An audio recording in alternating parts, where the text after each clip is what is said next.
1972 সাল থেকে চালু হওয়া কোটা ব্যবস্থার সংস্কার দাবিতে চাকরি প্রত্যাশী ও সাধারণ শিক্ষার্থীরা বাংলাদেশ সাধারণ ছাত্র অধিকার সংরক্ষণ পরিষদের নেতৃত্বে 2018 সালের জানুয়ারি থেকে ধারাবাহিকভাবে বিক্ষোভ এবং মানববন্ধন কর্মসূচি পালন করে।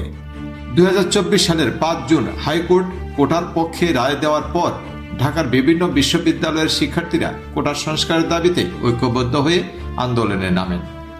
প্রথমে আন্দোলন শুরু হওয়ার পর ঈদ ও গ্রীষ্মের ছুটির কারণে তা স্থগিত করা হয়। ছুটির পর আবারও শান্তিপূর্ণভাবে আলোচনা শুরু হলেও ধীরে ধীরে ব্যাপক আকার ধারণ করে। এতে যোগ দেন নানা পেশার লোকজন। 14 জুলাই এক সাক্ষাৎকারে প্রধানমন্ত্রীর একটি কথার দেশের অধিকাংশ জনগণের মধ্যে নানান সমালোচনার ঝড় ওঠে। যে মুক্তিযুদ্ধের বিরুদ্ধে এত ক্ষোভ কেন? মুক্তিযোদ্ধাদের নাতিপুতিরাও পাবে না, তাহলে কি রাজাকারের নাতিপুতিরা পাবে? সেটা আমার প্রশ্ন, দেশবাসীর কাছে প্রশ্ন। প্রধানমন্ত্রী তার বক্তব্যের ব্যাখ্যা দেন। আমার একটা কথা নিয়ে তারা কতদিন প্রতিবাদ করলো। কি কথা বলেছিলাম আমি? আমার কথাটাকে বিকৃত করা হয়েছিল।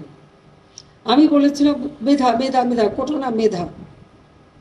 তো কোটা আমাদের নারীর কোটা, প্রতিবন্ধীদের কোটা, নৃগোষ্ঠীর কোটা, প্রত্যেক জেলার কোটা, মুক্তিযোদ্ধা পরিবারের কোটা, সেগুলো তো আমি বাতিলও করে দিয়েছি। 15 জুলাই ক্ষমতাসীন আওয়ামী লীগ বিক্ষোভের বিরুদ্ধে তার অবস্থানকে দৃঢ় করে এবং বিক্ষোভকারীরা ছাত্রলীগের পক্ষ থেকে প্রথম সহিংস দমনের সম্মুখীন হয়। সেই সাথে পুলিশের বুলেটে কয়েকজন মৃত্যুবরণ করে এবং কয়েক শতাধিক আহত হয়।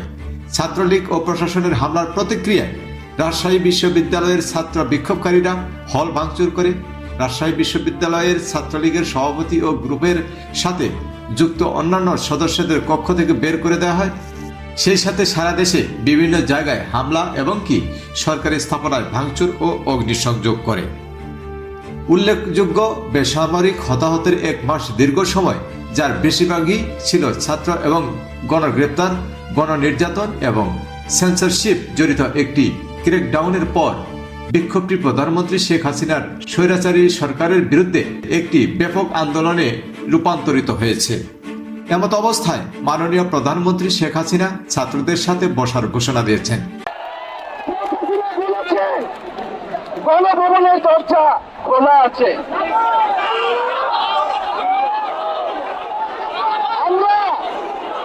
আমরা সাধুবাদ জানাই যে তিনি আগেই বুঝতে পেরেছেন যে গণভবনের দরজা খোলা রাখতে হবে।